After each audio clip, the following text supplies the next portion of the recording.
Oh, let me tell you something. Busting makes me feel good.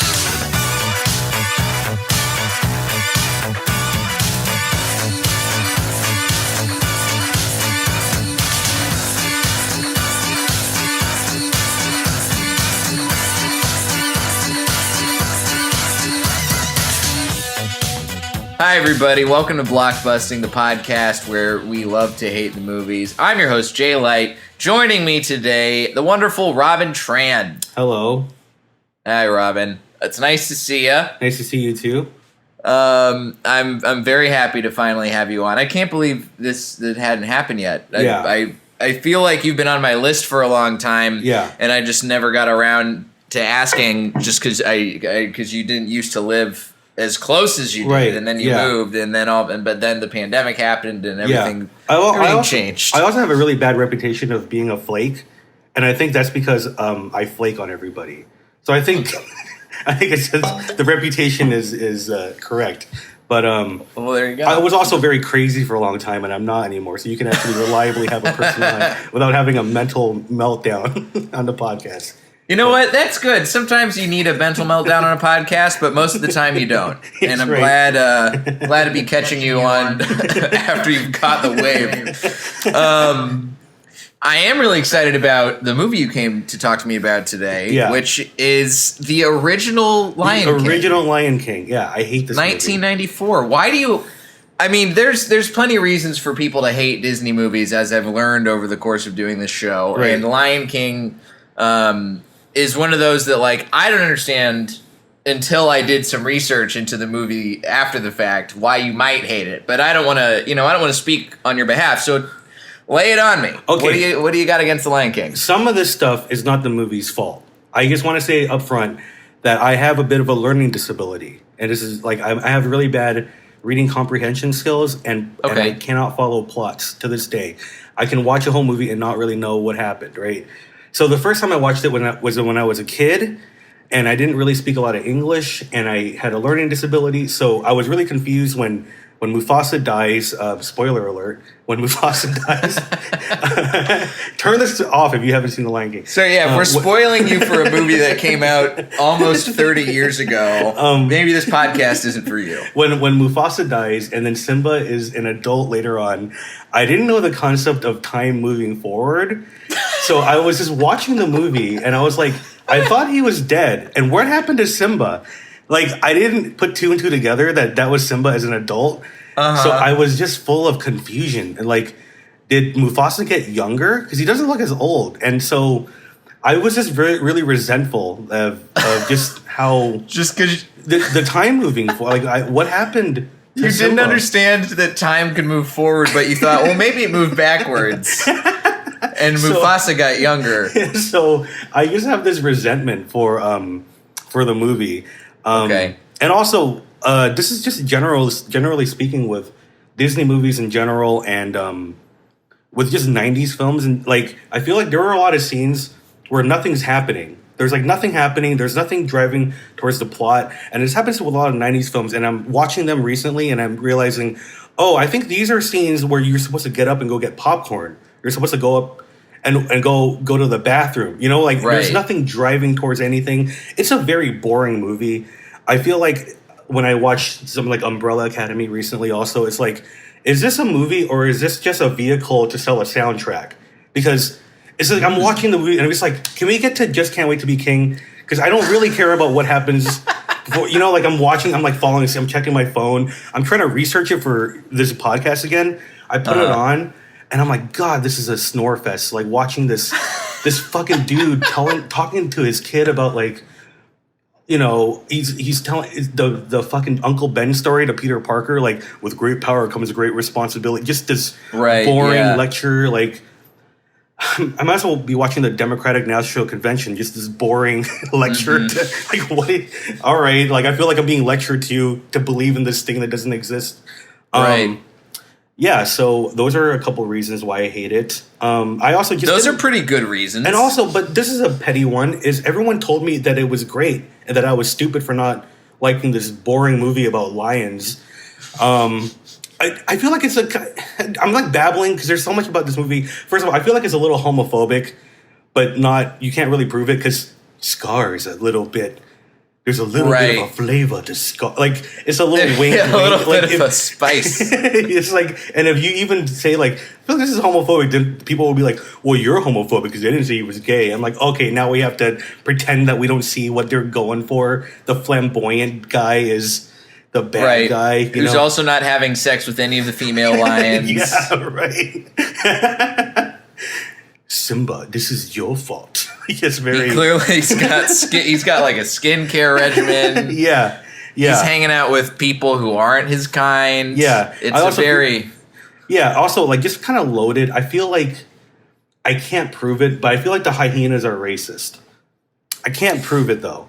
I think well, these are because the voices of the hyenas are the two main ones that actually talk, as opposed to the one who just is a disabled, mentally challenged hyena. Is Whoopi Goldberg and Cheech Marin? I did not know that. That's their voices. So they're clearly doing like like a bad Latino stereotype and then a bad black woman stereotype. Okay, I didn't know that they were the voices, but I'm watching and that scene, when Mufasa's talking to Simba and they're talking about overseeing the land and like, there is a part where the sun doesn't touch. We don't go there. We don't talk to those people. Oh, I'm sorry, those hyenas. We're not trying to say anything when we say that, but it was like this very these implications, like you better be careful because like you don't want those hyenas to carjack you.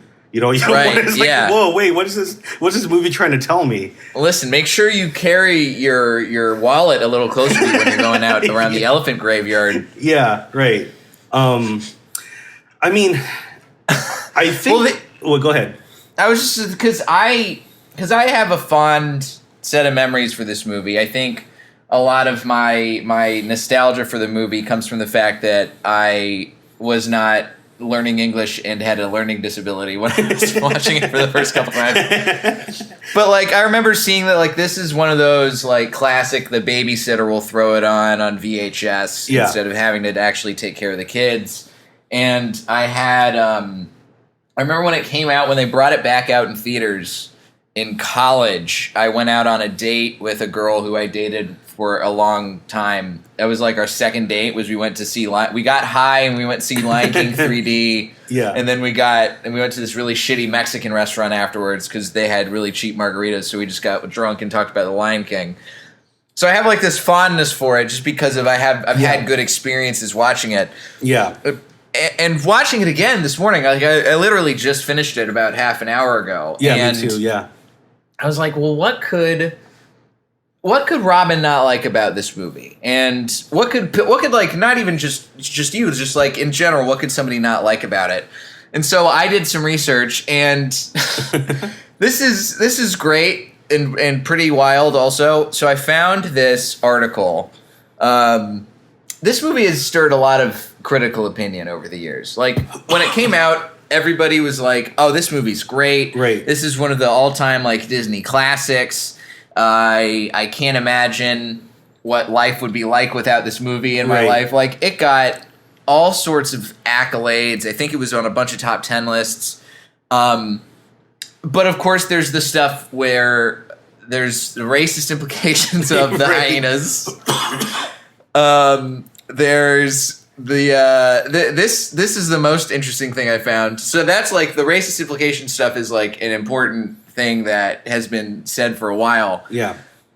I found probably the most intense critical reading of a film that I've seen the entire time I've done this podcast, which basically says that The Lion King is fascist propaganda. Yeah, I think that's probably that sounds accurate to me. Yeah. And because here's the thing is like, I'm sure that you know the history of Disney as a human being, of Walt Disney. He's a terrible anti-Semite, horrible dude. He's he was like going to Nazi meetings. Yes. And he made all these really these clear like anti-Semitic and and sort of like pro-fascist, pro-Nazi movies. Yeah. Like this article starts off, all credit to Matt Roth. This is in Jump Cut, a review of contemporary media from 1996. Pinocchio is what he first says is the thing that's the proto-fascist Disney movie. Where the first villain is the fox, mannered, effeminate, urbane of the theater. His small, strangely elastic companion, the cat, constantly slithers around him and through his legs. Clumsily, the two of them often become entwined with each other. They are clearly gay. Yes. Yeah. So we have gay villains. Gay villains, yeah. And then we have the Gypsy Stromboli, who is... that's the character's name. I know. It's awful. The most blatant ethnic stereotype in the movie, clearly of an inferior race. Yeah.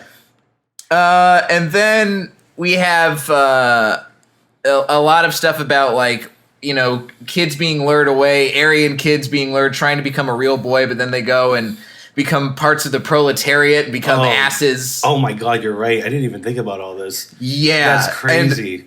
And all this is from Matt, all because of homosexuals, gypsies, and Jews. Oh God. So that's Pinocchio. Yeah, yeah. By the way, when I talk about Scar being effeminate, it's like if Jafar became a lion, right? Like, yes, because Jafar is also effeminate. They're all the same effeminate villain, yeah. Right, and this is the thing. Like, this is the I had never thought about it like this, but Disney animated movies always have an effeminate villain that could read as gay in some categories. So they go through it really, really deep. You know, okay, so Little Mermaid, Ursula, a flamboyant, divine-inspired drag queen. Yes, yeah. The gay villain of Beauty and the Beast is, by contrast, hypermasculine, Gaston. Oh, right. Yeah. He is only interested in the male gaze. He is coveting heterosexual status and pursuing Belle. The male gaze, all right. But he ignores her and the blonde women who swoon over him. Yeah, right. Aladdin, Jafar is still gay. Yes. Dark, effeminate, and prissly evil. Yep, prissly. That's a good word.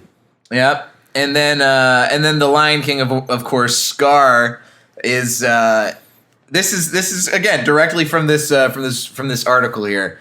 Mannered and aristocratic, he's clearly not producing heirs like his more manly brother. He is pointedly gay, but he is also rationalist and utilitarian, coveting the absolute power of kingship, but not buying into his mystique. He willingly enters into an unholy alliance with the hyenas, a teeming brood of half-starved scavengers, ghettoized in a dark region. Dark region. Wow, I was right. I actually feel validated because I was like, this is you know, sometimes I'm like, am I too much of a social justice warrior? Because I don't like being like, you know, reading too much into things, but I'm like, this is pretty like obvious. You know? Yeah. Like, I mean, you read right into it. That's the thing. I read this article and I was like, I know I know what's going to happen now. Yeah, right. I know how this episode's going to go. Yeah. And if you watch, because that's the thing is like, I know there's a lot of other people who criticize this movie from the standpoint of like, oh, it's ripping off the Kimba and the White Lion movie, or, you know, it's clearly like a ripoff of Shakespeare and Hamlet. But this is obviously a much more reasonable thing to assume, like, critically, this is where Disney films were coming from. Yep. Even if they're not made with like malicious intent. No, but your there. politics will trickle into anything you make. It's just not even like sometimes not even consciously, you know.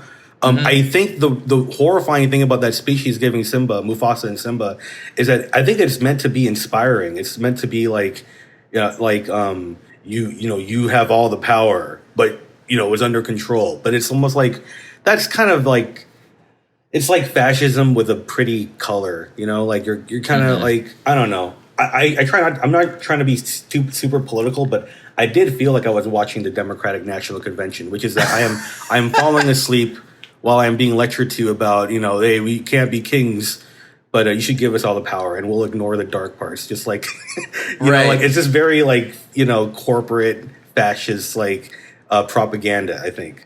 Right, listen, yeah, we're going to do everything we can to help the entire community, but we're not really going to do anything in the dark part. The dark parts. Because it doesn't do anything for our curated, culturally curated image. And also, even if it wasn't racist, even if it was like, and it was racist, but even if it wasn't racist, it's still very classist. Like, yes. these people are the villains. They have nothing, so they're kind of angry. Like, what should they be? They should be nice. Like, hey, we're living in a cave. We're living in a graveyard. What? We live in bones. Why aren't you guys being polite? You know, this is why people think you're hyenas. It's because you're so mean. Yeah, they're really saying hyena with a hard R in this movie. Yeah. That's the thing. It's like this movie. Think about like the cultural context of when it came out. Right, it's the 90s. Yeah, Clinton has just been elected, but America still has, I would say, a very conservative mindset at the time because you're coming off of Reagan and Bush promoting American exceptionalism and promoting the moral majority and being the shining city on the hill, right? Yeah. And then now you're living under Clinton, who is, even though he's a Democrat, he is, as we already know, the Democratic Party at that time was way center. Yeah. And he's furthering the economy, and look, we gotta respect Clinton because he's the guy in charge. He made everything prosperous for us. Yeah, this movie is very much reflective of that. Right. Yes. Of that mindset. Right. But also like this incarcerating all the people that we don't want to see. Right. We don't want to see them. I don't know. I'm gonna stop. Those hyenas got popped with just they had like a gram of pot on their way home. I'm gonna say, okay, I don't want to get too political because people will tune out, but I just have this thing about Democrats right now that I just can't stand, right? Which is that we cannot, like, if somebody is trashy, we don't want them on our side. Like, how elitist is that? It's like, oh, they're like, what's wrong with them? Oh, they're trashy, they speak bad language, and they're rude. That has nothing to do with policy or politics. It's just kind of this elitism, And so it felt to me like even more than fascist, it was a lot of corporate liberal Democrat propaganda, in my opinion. Which is that it's like it's okay to rule as long as you're not rude about it. Mm-hmm. Just be a fascist, but be nice. Be a nice person. Speak in complete sentences. Don't be gay and don't, don't be gay. Have the voice of James Earl Jones, and you're going to be fine. Yeah, but So speaking of the scene, let's go ahead and watch this scene now because I think it's a very it's a very important scene to go through and see what they are talking about. All right, so everything the light touches is our kingdom. Here we go. Dad! Come on, Dad, we gotta go! Wake up! Sorry. Dad! So it starts out kind of cute. I mean, the nice thing we can say is at least the animation is pretty good. It's good. It's good animation. The animation's still classic Disney. What an unlikable protagonist. Look at this. I know. Simba's such a fucking brat. Okay. I'm. Yeah. They did everything. They got Jonathan Taylor Thomas. They got James Earl Jones. Mufasa is boring as fuck, by the way. He has no character development whatsoever. All right, here we go. Oh, look at my two big, strong men. Look, Simba. Everything the light touches is our kingdom. Ugh. A king's time as ruler rises and falls like the sun. One day, Simba, the sun will set on my time here and will rise with you as the new king. That's right. This will all be mine? No election. No, let's just keep the dynasty going. What about that shadow? It's better for the people that way. Beyond the hall borders. You must never go there, Simba. But I thought a king can do whatever he wants. Oh, there's more to being king than getting your way all the time. There's more? Simba. That was not that big of an indictment on fascism, by the way. It's not just about getting whatever you want. I mean, there is that, but there's also more than getting everything you want. Yeah. There really. There's more to it, but getting everything you want, that's a big part. He didn't correct him. He didn't correct Simba at all. Right. Yeah, awful scene. It's because there's only scenes like the only reason like Simba's getting justified his existence is, oh listen, you have the mandate, right? Like you're gonna be the new king, so you have to watch me, Yes. and I'm gonna be the great leader, and then you're gonna be the great leader someday. Yeah. And everybody's gonna listen to you, and if anyone does you wrong, then just throw them in the dark place. It is America. It's very It's American America, movie. baby. By the way, now I just realized this right now, but the song "I Just Can't Wait to Be King," I think the song is meant to be like Simba's being a brat, right? I mean, I think that's what the intent was, because like the little bird, whatever, with the big, I don't know what those things, cornbill, whatever. What are they called? The little thing that's Hornbills. yeah. And he's like, I just can't. I think it's the catchiest song in the movie. It's really great. And when I heard it as a kid, I was like, I can't wait to be king. It's like the celebration of fascism, you know? But it's the catchiest thing ever. And it's one of those things where like, even if somebody were to say, well, this song is a criticism of fascism, it's like, well, then why did they make it so fucking catchy? Why is it the most catchy song? I've listened to the song more than any other Disney song. I think it's like, it's so, I dance to it. I know all the fucking lyrics to it, you know, like, and I was watching, like, I bet you Donald Trump loves this movie, you know? Like, yeah, I like that Simba. Oh, yeah. Let me learn from Simba. I can't wait to be king either. He thinks he's got like the Mufasa and Simba mane. Yeah. For sure. Yeah. I think so. I don't, because I was too young to remember what the marketing for this movie was like. I just remember seeing this movie a lot. And so I'd like to see what the trailer was like originally too, because I have a feeling. I haven't seen the trailer. But let's take a look. This is the original trailer, remastered, courtesy of the Disney Corporation.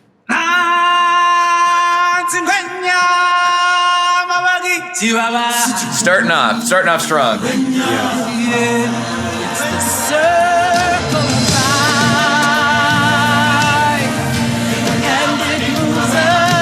You're all connected in the great circle of life. Walt Disney Pictures presents its all-new 30-second, full-length animated motion picture, The Lion King. He was born to rule, This'll all be mine? Everything the light touches. but a shadow lies over the kingdom. I will be king. A very gay shadow. One away and never return. Let's just say what the movie. If you ever come back, we'll kill ya! This is the whole movie. Yeah. Hey, kid, what's eating you? I don't want to talk about it. He looks blue. I'd say brownish gold. No. I mean, he's depressed. Anything we can do? Not unless you can change the past. He grew up hoping to leave his old life behind. I know who you are. You're Mufasa's boy. You're the king. King? Have you got your lions crossed? You knew my father? Correction. Jokes. I know your father. He died What? a long time ago. Nope. Wrong again. He's alive. And I'll show him to you. Oh, God. Father? You are my son. This trailer's crazy. The one true king. This is the whole movie. This is the whole movie. This is the whole movie without the songs. In the circle of life. Simba! It's a legendary tale filled with excitement, plus dozens of wonderful new characters, Why do I always Look at all these characters are going to be marketing. and featuring original music and songs by Grammy winner Elton John and Academy Award winner Tim Rice. Walt Disney Pictures presents an entertainment event you'll never forget.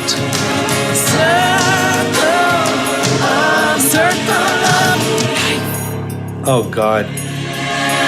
I'm so upset right now. Because to research for this podcast, I have been putting off rewatching it, but I didn't. So I put it on this morning, and it was just a chore to get through. I'm like eating my breakfast, and it's on in the background. I'm half paying attention. I could have just watched that trailer, and it would have been the same exact You experience. would have gotten everything except for what my favorite song is in the movie is "Be Prepared." Which one's that one? I think.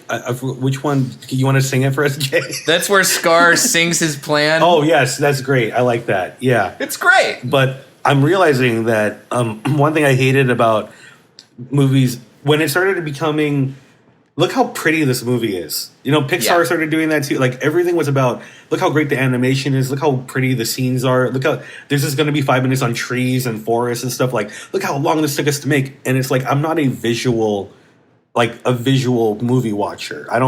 I'm not a big on cinematography and stuff. Okay. I'm very big on like emotions and like what's going through their brains and like the, you know, like the emotional turmoil of this and that. Everything felt very shallow. It just felt like the simplest movie. They basically said everything that happened in the movie in a minute and a half in that trailer. Yeah. I would have saved myself an hour and a half this morning without, you know, like I could. Well, yeah, like I know because trailers are supposed to be.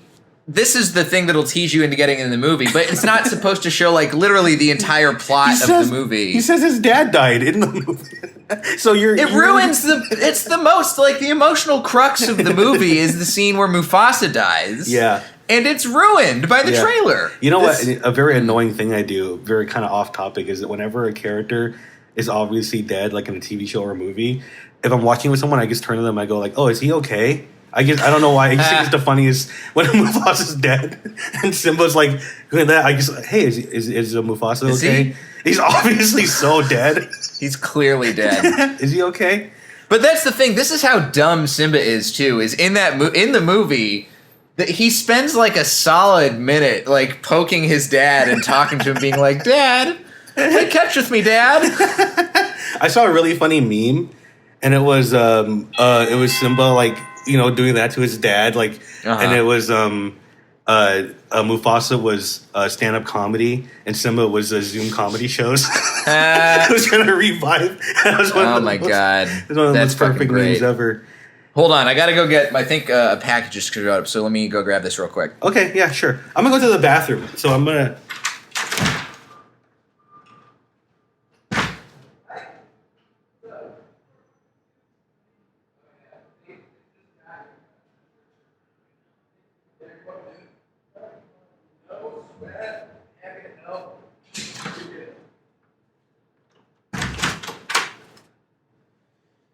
All right.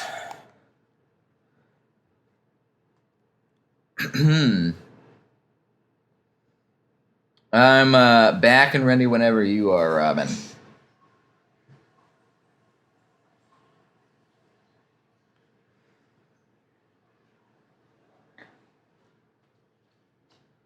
Sorry, Gay. It's okay. I had to go pee real quick. It's all good. Look at that. Good timing. Yeah. We can move on to other things I didn't like about the movie if you'd like. If we're too political right now.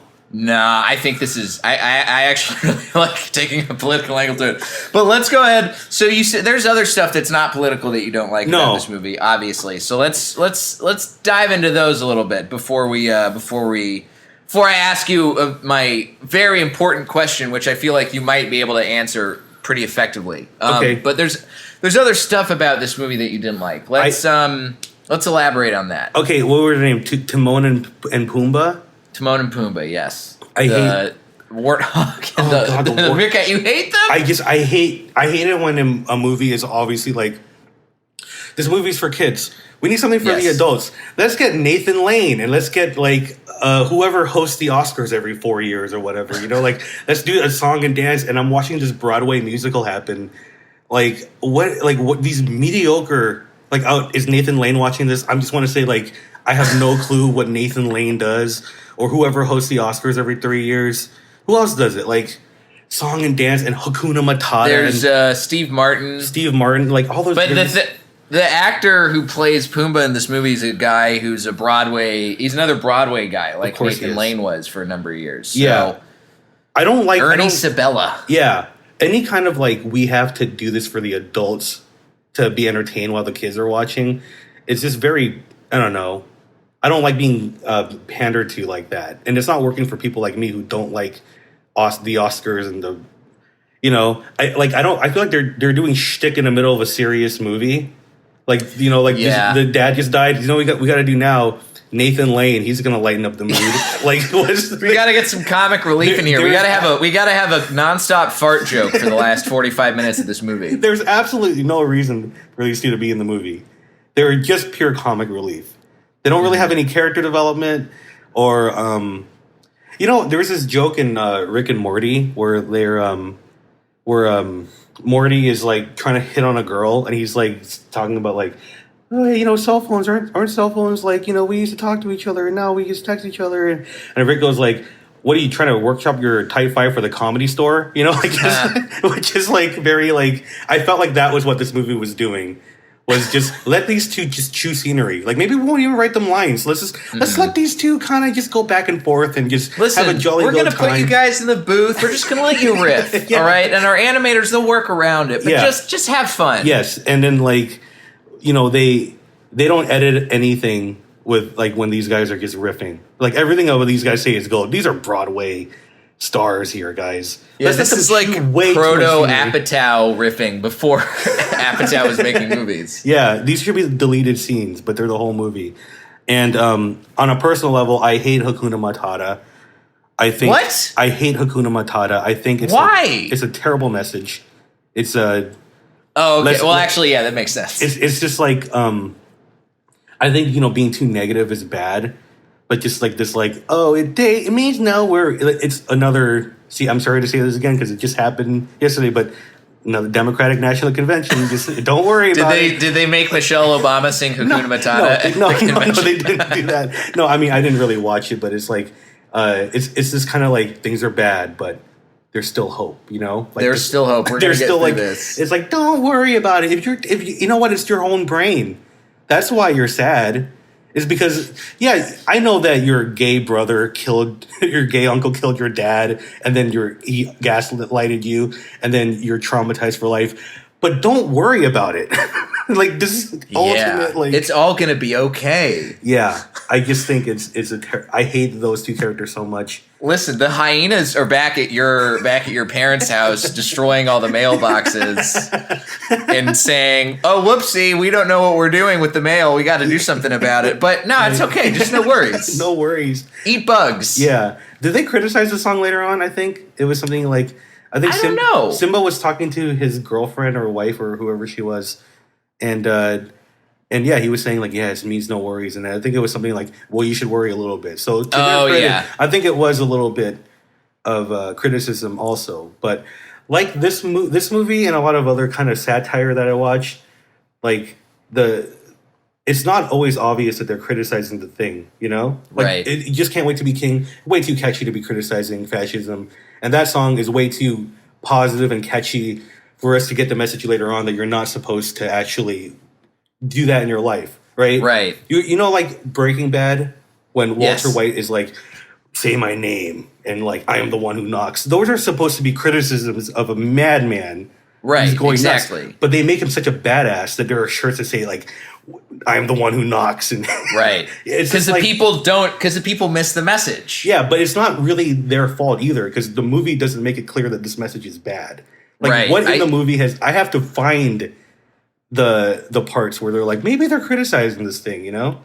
Well, because that's the thing. It's like I feel like The Lion King is not a movie that's made to be a satire or made to be like a high concept criticism of like fascist ideology or the dangers of like following along with like a charismatic authoritarian leader. Right. Like it's just meant to be a kids movie that's like a ripoff of this other kids movie that already existed or so. It's not this is the downside to like when we read really deeply into something is that we are correct. Yes. But also, did they want it to be this way? Right. Yeah, exactly. Yeah. It's but I think you're onto something with like I this is sort of leading into like what I would ask is sort of the final question of you is if there was anything you could do to like change this movie or make it remake it now or make it differently. And let's just say, fuck the remake that they did a couple years ago because we don't need that in our lives at all. That was total garbage. Why did they do that? Right. Cash grab? Fuck Disney. But if there's anything you could do to like change the movie to make it something that you would like, is it in the direction of like making it a more pointed, overt satire and not just like glossy Elton John songs? Well, I think I wouldn't change. I mean, I think the premise of the movie is wrong. From the get-go, right? The premise of the movie is the Mufasa to Simba speech. It's about you will become a king, but it's about like how to be a king, right? I think I would make the characters like, without being too ham-handed, like Mufasa should have been way built up more so that when he dies, I actually give a shit. I don't care because I don't know who Mufasa is besides he's a guy that talks like this, gives good advice. There's nothing about him. I would build him up more as a character, and then I would have the heartbreak of Simba. And then I want to watch Simba's evolution to like realizing that he's a king without like these two like, oh hey, it's Nathan Lane. I know we're kind of sad that the dad died, but ew, wackety wackety wackety. I would get rid of all that shit. You can still be funny while he's like trying to be a king. Watch him be kind of sloppy. Like there's humor to be had in a dark way. And I would not change almost anything about Scar except for the flamboyance or whatever, because I have to say, like, Scar as a villain is fantastic. Like, the thing about Disney movies that's really frustrating is like I don't like being the person that cheers for the bad guy. I actually think that's kind of bad to do, for us to keep pushing that mentality. But at least he's interesting. Like the villains are so much more interesting than the good guys. Like, I don't think that there's anything more evil than killing Mufasa, then telling Simba it's his fault. Right. And then you think, wow, that's already... And then as Simba's going away, then he tells the hyenas, oh, now kill that kid. It's like, dude, that's like the three most evil things I've ever seen in any movie in a row. This dude is brutal. And that's like... I would just keep Mufasa like as is, minus the... Hello, Simba. That's not necessary. Right. We don't need Scar to be a limp-wristed lion. Yeah, and then have the showdown mean something. Also, I don't know what the relationship was with Simba and that girl lion. I don't know her name. Nala. That's not. We don't need that because it didn't add anything to the movie at all. Well, she might as well not have even. But how can you have a movie without romance, Robin? Right? How? Yeah, it's just too much of that shit. So. Nah, I feel ya. Yeah. So that's what really changed. I appreciate your changes, and I rubber stamp it. I support this, but Disney is never going to listen to either of us, I don't think. But who knows? Maybe someday. Wait, I feel like you're wrapping up, right? Are you wrapping up? Yeah, but if you got something else, fire away. Here is a very petty reason, and this is going to undermine everything I've said. Is one of the reasons I do not like The Lion King, and this is completely personal pettiness, is I actually liked Pocahontas, which I know is way more problematic. I know it is in every single way. It's also a worse movie. In every objective scale, it is a terrible movie. But I love those songs, man. Like, we just went over the riverbed. And then so I liked Pocahontas, and I didn't like The Lion King. And your reaction to that is why I hate The Lion King. Is that resentment? Your priorities are backwards. I retroactively erased this episode. No. I recognize that Pocahontas is problematic. But at least people say it's problematic. At least I know it's bad. At least people say, like, this should have never been made. This is whatever. But The Lion King, people still hold it up to this regard where it's like, it's nicer fascism. Wink, wink, wink. Right. So I just... But yeah, on a personal level, I don't like it when I don't like something. And then people tell me I'm stupid for not liking it. I can feel this deep, like, fuck you. I'm gonna hate it even harder. I'm not hating these movies to spite you. I'm not hating these movies to be contrarian. Like, people think that all the time. Like, oh, you're trying to be contrarian. Like, who wants to be the person that feels alone?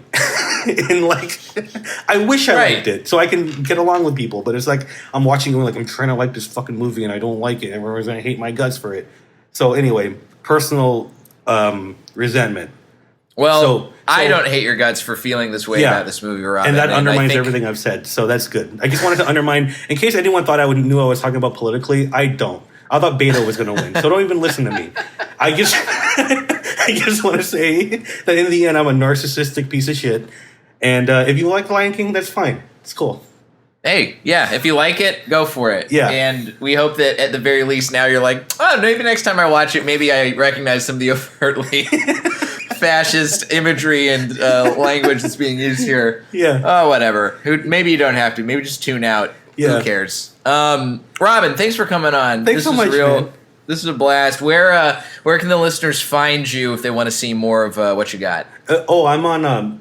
if you just go Robin Tran 04 on Facebook, Instagram, Twitter, and TikTok, you can just find me.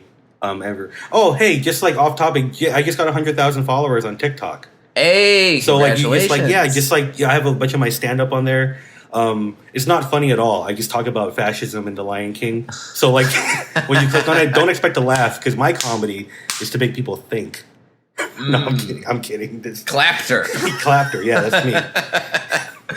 No, go follow Robin. She's super funny, great stuff, and you, congrats on 100,000 followers on TikTok. Thanks, man. That is I really appreciate that. No easy feat. No, it's not. Especially for somebody who's not twerking to whatever Juice WRLD song. Yeah. Is trending. The year is early, okay? I mean, I'm gonna do whatever I can to keep those followers. It's August. We're running out it is. the year. Oh my God, it's August already. Jesus. Oh, man. Well, you can find me at Diet J on Twitter and Instagram, and jlightcomedy.com for all the other stuff. And, this has been Blockbusting. Go see something good for a change.